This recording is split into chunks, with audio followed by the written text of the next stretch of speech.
Do you want to learn how to meditate dynamically? Welcome back to the channel, guys. This is the Silva mind control method, the revolutionary program by the founder of the world's most famous mind control course. We're going to go ahead and follow up from our previous chapter, which was passive meditation, and enter dynamic meditation. This is very powerful. I'm going to break this down for you guys, dissect it, help you understand these examples and these techniques that can help you create the life of your dreams by using concentration and focus. And he actually breaks these down really, really well. And if you guys want to reference back to the passive chapter, the passive meditation chapter, you can do that. I have created a playlist on the channel. Go back there and revisit it anytime that you would like. All right, so let's go ahead and jump right into this. And if you guys love dynamic meditation, go ahead and type that into the box below right now. I love dynamic meditation. All right, so let's go ahead and jump right into this. Let's have some fun. The passive meditation you have just read about, which is the previous chapter, and I hope you are going to experience or about to experience, can be accomplished in other ways. Instead of concentrating on a visual image, you can concentrate on a sound, such as or one or amen, uttered aloud or mentally, or the feeling of your breathing. You can focus on an energy point of the body or on the beat of drums and dance, or you can listen to a sonorous Gregorian chant while you gaze at the familiar enactment of a religious ritual. Love the sonorous Gregorian chants. I really encourage you guys to check those out. I love those. Okay, so all of these methods and some combinations of them will bring you to a calm, meditative level of mind.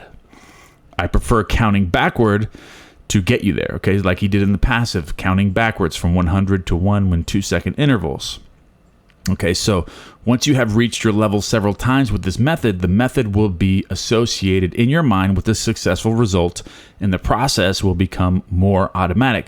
So the more you do this, the more you build that muscle of the mind, and the more you do something, you build that momentum, then it becomes automatic. So whatever you do, whatever you're focusing your mind on will eventually become automatic for you. You start concentrating on success, start taking those steps and visualizing, you will become automatically successful. Okay, so your mind's automatically going to create that for you. Every successful result in mind control becomes what we call a reference point.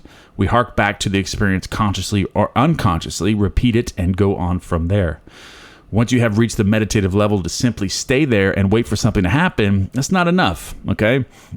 It is beautiful and calming, and it does contribute to your good health, but these are modest accomplishments compared with what is possible, and we're going to go into that, what you can create, okay? So those are great. The passive meditation is great. It's good for your health, but compared to what is possible, which we're going to get into, it is not that great. Okay, so go beyond this passive meditation. Train your mind for organized, dynamic activities, okay? So Go beyond the passive meditation. We are going to train our minds to get organized and to create dynamic activities, which I believe it was designed for, and the results will amaze you. I make this point now because this is the moment for us to go beyond the passive meditation technique you have just read about and learn to use meditation dynamically to solve problems. You will now see why the simple exercise of visualizing an apple or whatever else you choose on a mental screen is so important. Now, before you go to your level, think of something pleasant, no matter how trivial, that happened yesterday or today. So I want you guys to do that right now. All right, so before you can go to the next level, I want you to think of something, no matter how trivial, that happened yesterday or today. Okay, so review that briefly in your mind. Then go well into your level and project onto your mental screen, visualize, okay? The total incident. What were the sights, the smells, the sounds, and your feelings, which is feeling is the secret, guys. All the details you will be surprised at the difference between your beta memory of the incident and your alpha recall of it. It is almost as great as the difference between saying the word swim and actually swimming. What is the value of this? First, it is a stepping stone to something bigger. And second, it is useful in itself. Here is how you can use it. Here's the example of how you can use this dynamic meditation for solving problems. Think of something you own that is not lost, but would take a little searching to find. Your car keys, perhaps. This is just an example. You can use this in any method in your life. Are they on your bureau, in your pocket, in your car? If you are not sure, go to your level, think back to when you had them last and relive that moment. Now, proceed forward in time and you will locate them if they are where you left them. If someone else took them, you have another kind of problem to solve, which requires much more advanced techniques. Imagine the student who remembers his instructor saying there will be an exam this Wednesday, or did he say next Wednesday? He can settle it for himself in alpha. So you can relive these events, find the answers with this technique. These are typical of the small everyday problems that a simple meditation technique can solve. Now, for a giant leap forward, we are going to connect a real event with a desirable one that you imagine and see what becomes of the imaginary one if you operate according to some very simple laws. The imaginary event will become real. The imaginary event will become real. Law 1. You must desire that the event take place. So you must have a desire. You must have, like Neville Goddard says, a burning desire. Something that you really, really want, okay? Because if you imagine, like what he says right here, I see on the sidewalk tomorrow someone blowing his nose, okay? It is a useless project on your mind, okay? So you're not going to desire somebody blowing their nose. However, it will probably not work. Your boss will be more agreeable. A certain customer will be more receptive to what you are selling. You will find satisfaction in a task you ordinarily find disagreeable. These are prospects that can engage in a reasonable measure of desire. Law 2.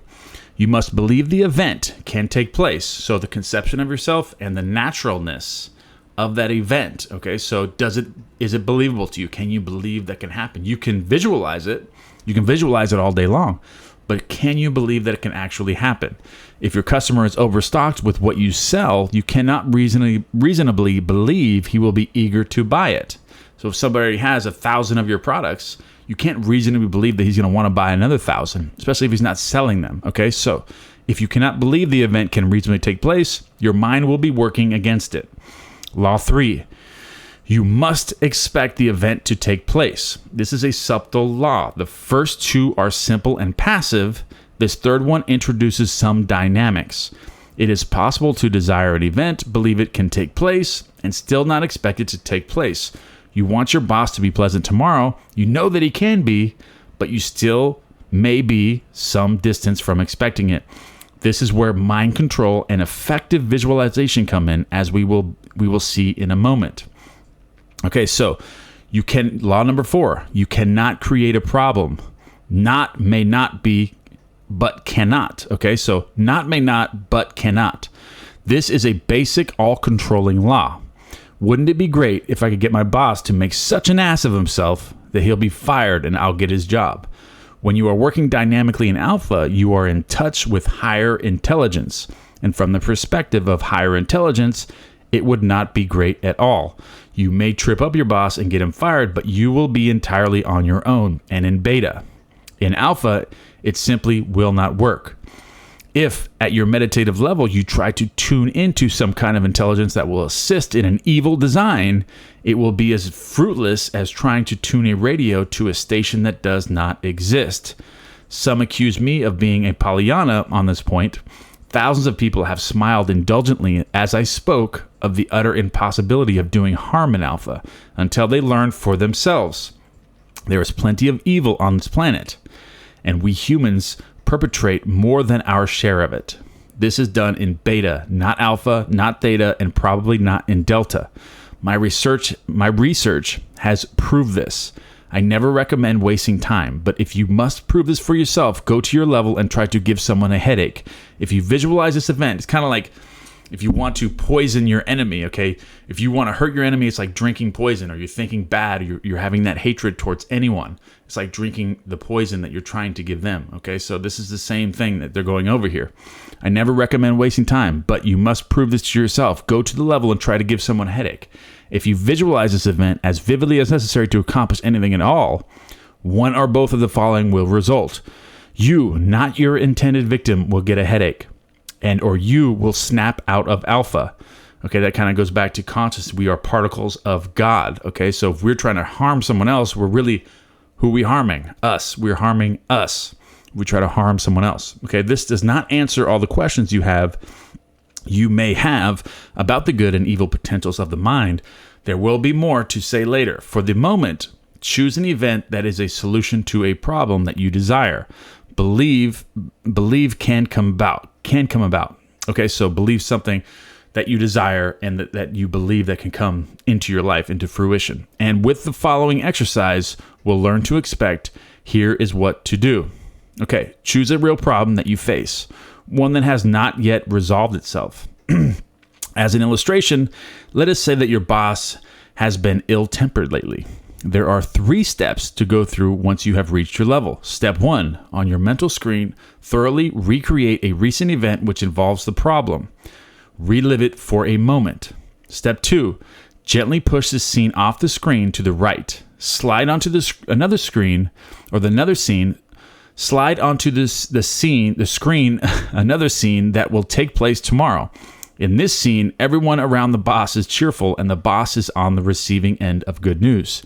He is clearly in a better mood now. If you know specifically what was causing the problem, visualize the solution at work. Visualize it as vividly as you did the problem. Now, step 3. Push this scene off the screen to the right and replace it with another from the left. The boss is happy now, fully pleasant, as you know he can be. Experience the scene as vividly as if it had actually happened. Stay with it for a while. Get the full feel of it. Now, at the count of 5, you will be wide awake, feeling better than before. You can be confident that you have just put forces to work for you in the direction of creating the event you want. Will this always work? Invariably without a hitch? No. However, here is what you will experience if you keep at it. One of your very earliest problem-solving meditation sessions will work.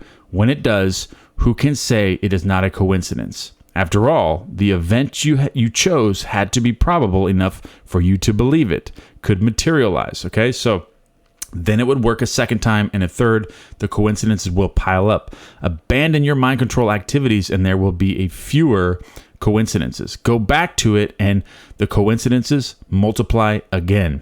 Further, as you gradually increase your skill, you will notice that you will be able to believe and expect events that are less and less probable. So the more you develop the muscle of the mind here, and the more you exercise this muscle, the more automatic it becomes, the more you are able to believe the unbelievable. Okay, so in time with practice, the results you achieve will be more and more astounding.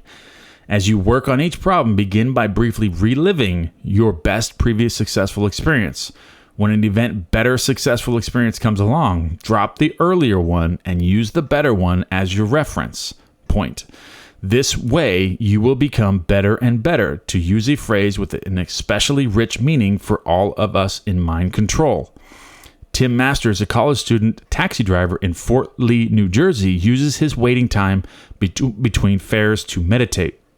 I do this too. When I'm waiting, if I'm ever in a position where I'm waiting, I'll instantly go into meditation until they call me, or if I'm trying to visualize being called earlier, that's what I'll use all that time. Whenever I'm in a moment where I have nothing going on, I'm waiting for something to happen, I'll jump into meditation. Okay, so when local business is slow, he puts solution on his mental screen. Someone carrying suitcases who wants to go to the Kennedy Airport. First few times I tried it, nothing. Then it happened. A man with suitcases going to Kennedy. Next time I put this man on my screen, got that feeling you get when things are working, and along came another one for Kennedy. It works. It's like a winning streak that won't quit. Practice, practice. He's saying that the first few times he did it didn't work, but he persisted until it hardened into a fact, guys. Before we move on to other exercises and techniques, let me take note of something you probably wonder about. Why do we move scenes from left to right on our mental screens? I can take note of this question here, but it will be dealt with in more detail later. My experiments have shown that the deeper levels of our minds experience time flowing from left to right. Okay. In other words, the future is perceived as being on our left, the past on our right. Okay, so let me read that again. My experiments have shown that deeper levels of our minds experience time flowing from left to right. In other words, the future is perceived as being on our left, the past on our right. It is tempting to go into this now, but there are other things to do beforehand. Okay, so Now we're going to go into chapter 5, improving memory. That is the next chapter we're going to get into, guys. But here I'll give you this. This is the Silva mind control method, dynamic meditation. We have all the laws, law 1, 2, 3, 4. Okay, so he gives you his examples here. If you guys love this, give me the thumbs up. Now we are going to go ahead and head into chapter 4 in the next session. I love you guys very much, and I will see you guys tomorrow.